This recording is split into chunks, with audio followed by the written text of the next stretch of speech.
Salam sejahtera di dalam kasih Tuhan Yesus Kristus. Shalom. Bapak Ibu saudara-saudara yang diberkati oleh Tuhan. Banyak pengajar-pengajar palsu yang bermunculan. Hanya memang sebagai jemaat kita sulit untuk membedakan ajaran yang mereka sampaikan. Lalu bagaimana untuk membandingkan ini pengajar yang benar, ini yang tidak benar? Bagaimana kita mengetahuinya? Mari kita bercermin dari firman Tuhan. Kita akan baca Alkitab dan merenungkan firman-Nya. Sebelum itu, kita mohon tuntunan Roh Kudus, kita berdoa. Tuhan Yesus, kami datang kepadamu, bermohon tuntunan dan bimbingan-Mu dalam memahami firman Tuhan untuk menerangi kami dalam melihat keberadaan para pengajar palsu dan membedakannya dari para pengajar yang benar. Karena itu kami butuh firman-Mu untuk menerangi dan menguatkan serta memberkati. Berfirmanlah bagi kami, mohon ampun salah dan dosa kami, layakkan kami membaca firman-Mu yang kudus ini. Demi Kristus Tuhan, firman yang hidup. Amin. Saat ini kita akan membaca bersama dalam Injil Matius pasal 7 ayat 15 sampai 23.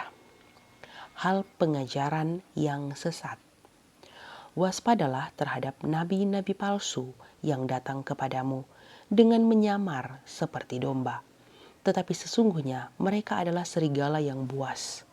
Dari buahnya lah kamu akan mengenal mereka. Dapatkah orang memetik buah anggur dari semak duri atau buah ara dari rumput duri? Demikianlah setiap pohon yang baik menghasilkan buah yang baik, sedang pohon yang tidak baik menghasilkan buah yang tidak baik. Tidak mungkin pohon yang baik itu menghasilkan buah yang tidak baik, ataupun pohon yang tidak baik itu menghasilkan buah yang baik. Dan setiap pohon yang tidak menghasilkan buah yang baik pasti ditebang dan dibuang ke dalam api. Jadi, dari buahnya lah kamu akan mengenal mereka. Bukan setiap orang yang berseru kepadaku, Tuhan, Tuhan, akan masuk ke dalam kerajaan sorga, melainkan dia yang melakukan kehendak Bapa-Ku yang di sorga. Pada hari terakhir, banyak orang akan berseru kepadaku, Tuhan, Tuhan, bukankah kami bernubuat demi namamu, dan mengusir setan demi namamu, dan mengadakan banyak mujizat demi namamu juga? Pada waktu itulah, aku akan berterus terang kepada mereka dan berkata, aku tidak pernah mengenal kamu. Enyahlah daripadaku, kamu sekalian pembuat kejahatan. Saudara-saudara yang dikasihi dan diberkati oleh Tuhan, Injil Matius pasal 5 sampai 7 termasuk bagian bacaan kita adalah rentetan bagian dari khotbah di bukit yang dilakukan oleh Tuhan Yesus. Secara khusus, bagian bacaan kita saat ini.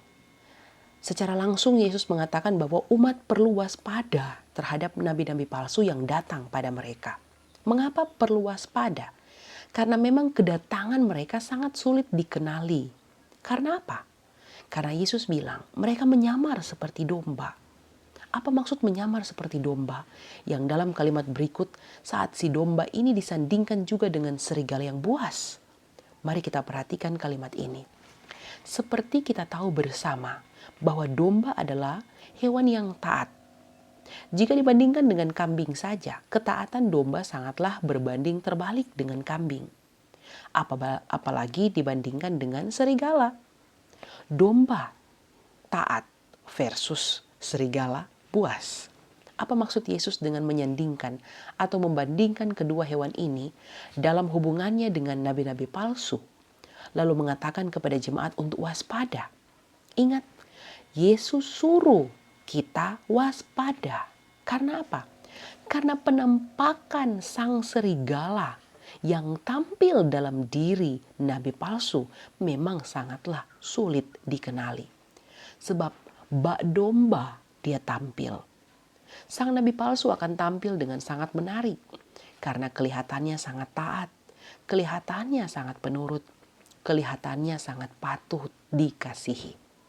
Tetapi sebenarnya mereka sangatlah buas. Mengapa buas? Karena ibarat serigala yang bisa menerkam, ibarat serigala yang jahat, ibarat serigala sang pemangsa, demikianlah nabi-nabi palsu itu. Lalu bagaimana sebenarnya secara detail saudara-saudara dapat mengenal nabi-nabi palsu itu? Yesus bilang, dari buahnya kamu akan mengenal mereka. Mengapa Yesus mengatakan demikian? Karena memang buah kehidupanlah yang akan menceritakan apakah si nabi itu palsu atau asli. Seperti ucap Yesus, anggur tak dapat dipetik dari semak duri. Apa maksudnya? Mana mungkin semak duri dapat menghasilkan sesuatu yang baik? Kalau mau anggur sebagai sesuatu yang baik dari hasil bumi, petiklah anggur pada pohon anggur. Apa artinya? Pohon yang baik pasti menghasilkan buah yang baik. Sedangkan pohon yang tidak baik pasti menghasilkan buah yang tidak baik.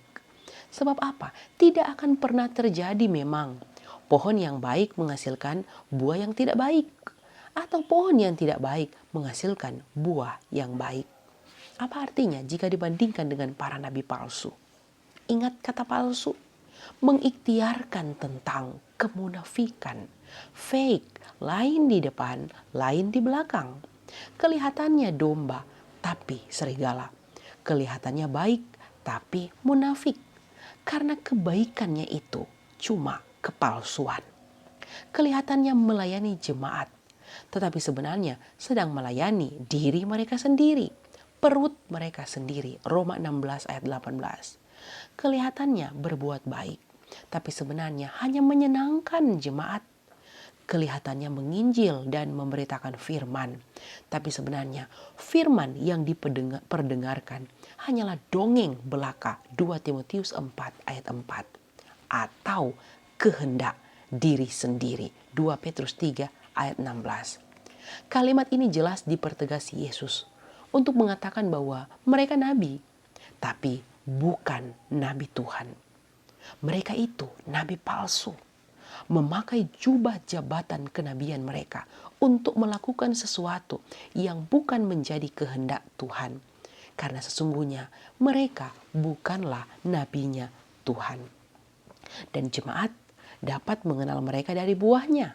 Buahnya apa itu? Buah kehidupan. Nabi Allah yang setia pasti mendengar suara Allah. Pemberitaannya juga pasti sesuai kehendak Allah. Misalnya, kalau saudara bertemu Nabi Allah yang memberitakan kepada jemaat, kalau kamu miskin, kamu jangan mencuri dan mencemarkan nama Allah. Kalau kamu kaya, jangan kau lupa Tuhan dan berkata, siapakah Allah itu? Jangan saudara bilang, itu pendeta kasar. Itu pendeta tak punya sopan santun. Itu pendeta ucapannya tidak lemah lembut. Mengapa? Karena itu memang firman Tuhan. Itu perkataan Agur bin Yake dalam Amsal 30 ayat 9. Tapi mengapa bicaranya kok begitu? Nabi Allah yang benar takkan fake, takkan palsu memberitakan firman, lalu memolesnya dengan kata-kata manis bak domba, sikap manis bak domba, tapi sebenarnya palsu. Inilah yang dimaksud buah. Nabi-nabi yang benar-benar nabi dan bukan nabi palsu tidak akan berbicara manis di hadapanmu hanya untuk menyenangkan telingamu. Nabi Allah yang benar tak akan mencari keuntungan dengan main aman, dengan tak mau mencari gara-gara. Saudara harus bijak membedakannya. Nabi palsu ucapannya pasti menipu. Mana mungkin dia berani menyatakan kesalahan orang. Mana mungkin dia mau menegur jemaat yang sudah salah. Sebab apa? Sebab pasti dia akan mempertimbangkan resiko yang akan dihadapinya. Seandainya dia akan menegur sebuah kesalahan fatal yang dilakukan jemaatnya. Karena pastilah resikonya ya, sebagai hamba Allah dia akan ditolak, dia akan dibenci, dia akan dimusuhi. Tapi nabi palsu pasti akan mengambil posisi itu. Karena jaminannya, hidupnya bukan lagi Tuhan. Tapi bagaimana menyenangkan jemaat. Bagaimana main aman. Ingat saudaraku, kalau kamu pohon yang tidak menghasilkan buah yang baik, kamu akan ditebang dan dibuang ke dalam api. Menjadi nabi Tuhan yang benar tidaklah mudah. Sulit. Tapi tak mengapa. Daripada main aman lalu dibuang Tuhan, lebih baik dibuang jemaat, tapi diterima Tuhan. Tak mengapa, asal dibuang karena melakukan kebenaran. Ada saat memang penolakan akan dirasakan, hanya karena menegur sebuah kesalahan. Menegur dengan santun pun sudah dikata-katai, apalagi menegur seperti Yohanes Pembaptis, "Kamu ini ular beludak." Seperti Paulus, Himeneus dan Alexander, "Kuserahkan kepada iblis." Hati-hatilah terhadap anjing-anjing pembacaan kita waktu yang lalu. Tak mudah, saudara. Persoalannya memang seringkali pelayanan yang diharapkan jemaat adalah bagaimana menjadi pelayan yang bicaranya lemah lembut, tidak menyinggung.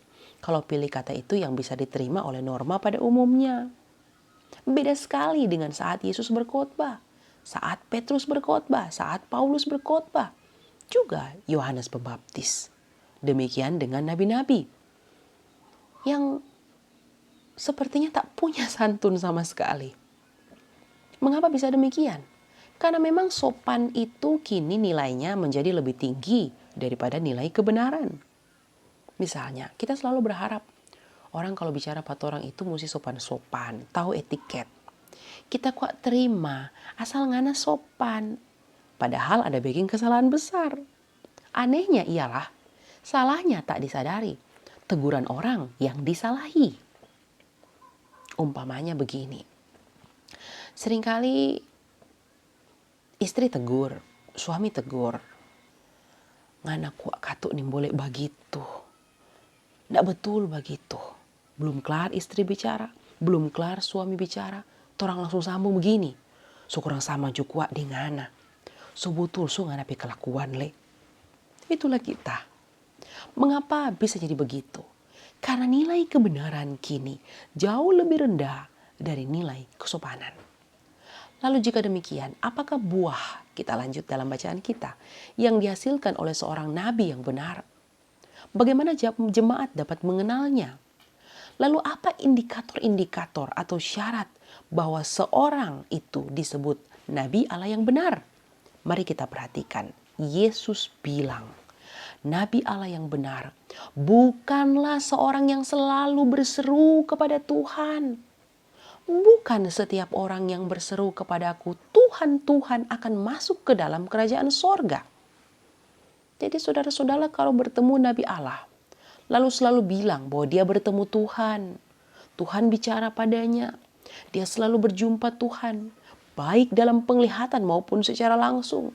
Jangan saudara-saudara terlalu cepat untuk percaya. Artinya apa?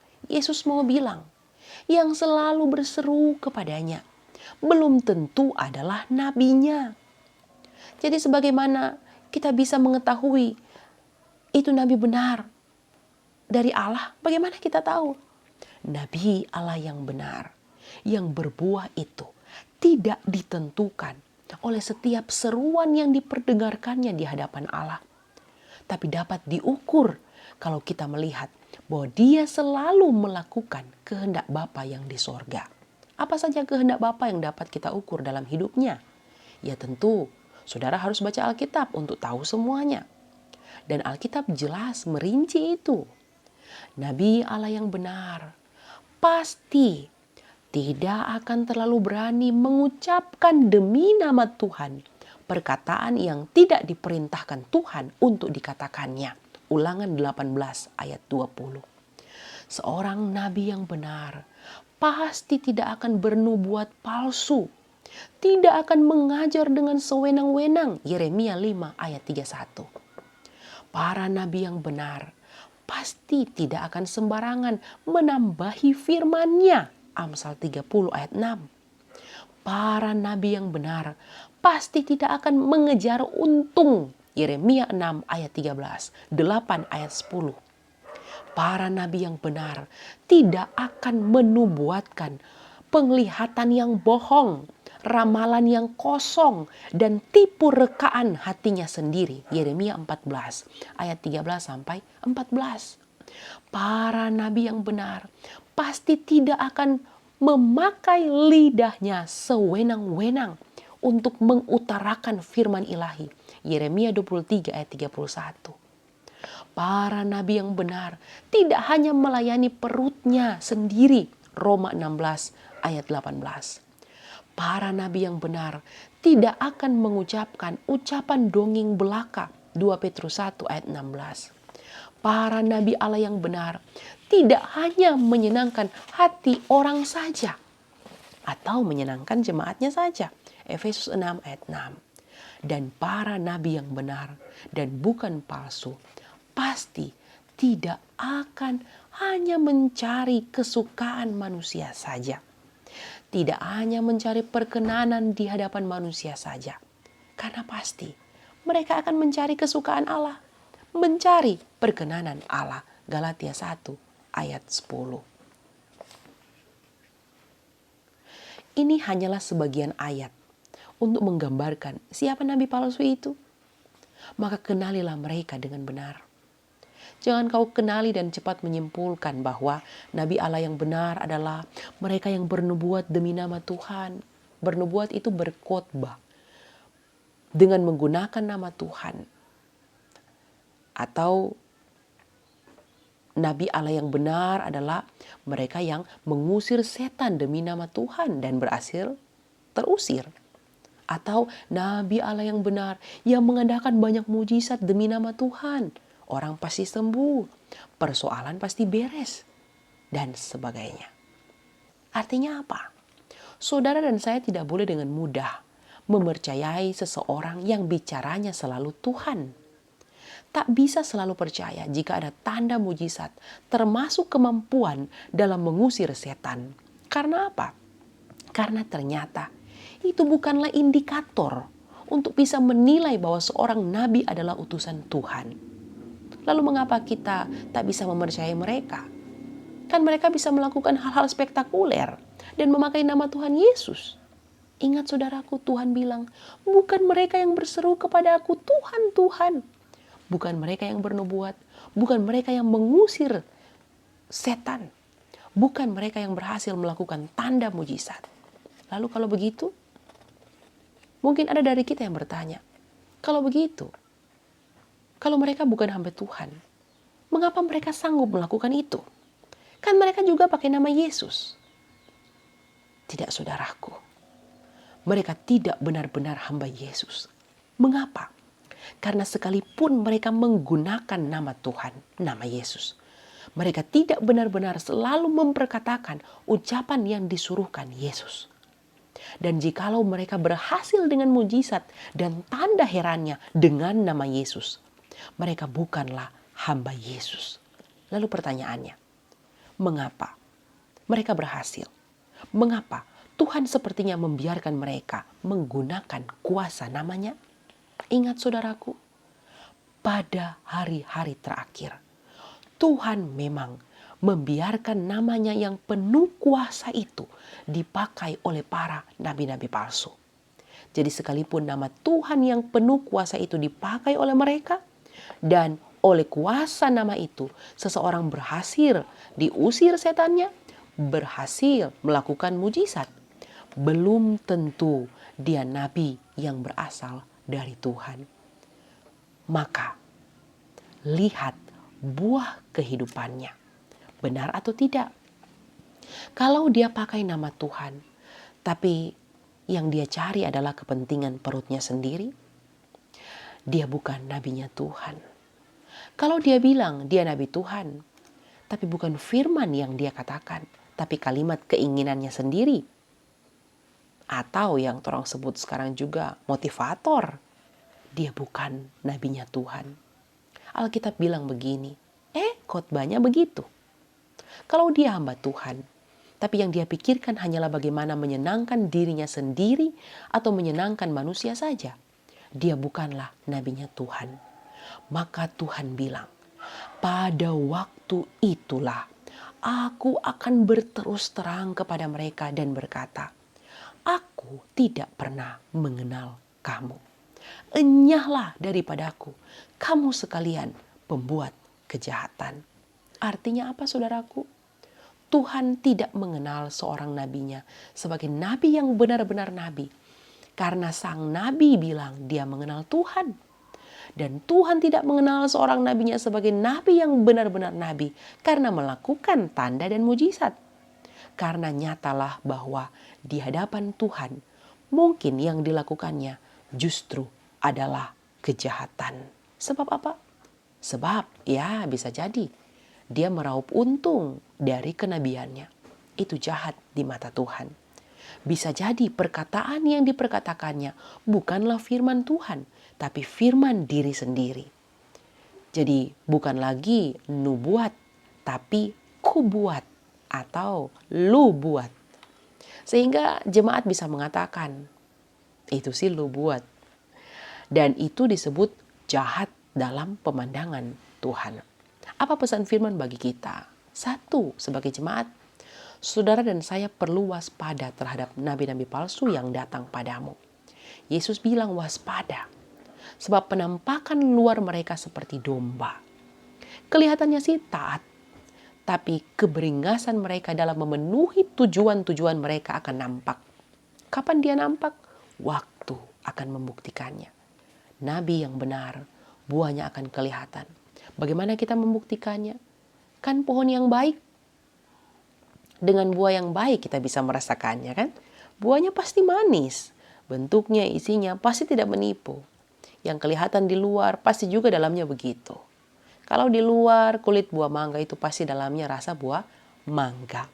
Kalau di luar saja dia sudah tak benar, pasti hatinya juga begitu. Hanya memang saudara-saudara perlu jeli melihat. Karena dalam beberapa saat, hati yang pahit bisa terbungkus lewat sesuatu yang manis. Tapi akan mudah mengenalinya. Kalau hatinya penuh kepahitan, penuh dusta, penuh amarah, penuh pementingan diri, penuh segala kejahatan, waktu akan membuktikan kepahitan itu. Saudara akan tahu aslinya dia seperti apa. Saat kapan? Saat situasi kurang menguntungkan dialami sang nabi. Kapan itu? Waktu akan membuktikan itu.